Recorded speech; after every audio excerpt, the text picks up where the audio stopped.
Monsoon बारिशों के बाद मुल्क भर में डेंगू के वार जारी हैं। जिला एबटाबाद में भी डेंगू वायरस तेजी से फैलने लगा है। डेंगू वायरस से शहरी खौफ व हरास में मुब्तला होने लगे।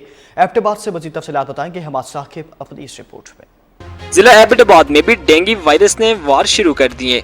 एबटाबाद शहर और गिरदोनवाई इलाके डेंगू वायरस से मुतासिर हैं। एबटाबाद शहर और मज़ाफ़ाती इलाकों से अब तक की रिपोर्ट के मुताबिक 50 केस रिपोर्ट हो चुके हैं।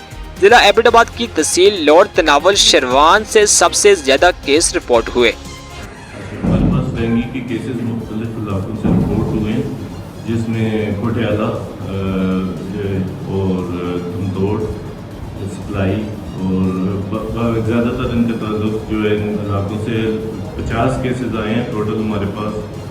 और डेंगू के टेस्ट हुए हैं, उनके CDC हुए, डेंगू एंटीबॉडीज़ और डेंगू सीरोलॉजी और NS1 टेस्ट हम करते हैं इधर। तो उसमें जो पॉजिटिव केसेस हैं उन्हें हम इधर रखते हैं और सपोर्टिव केयर देते हैं।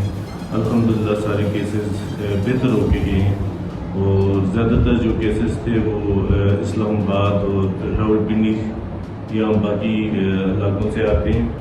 और अल्हम्दुलिल्लाह इधर हम उन्हें सर्विसेज दे रहे हैं, सपोर्टिव केयर देते हैं, नेट की सर्विस है, नेट देते हैं उन्हें और सारे रिकवर होकर अच्छी तरह ठीक हो गए।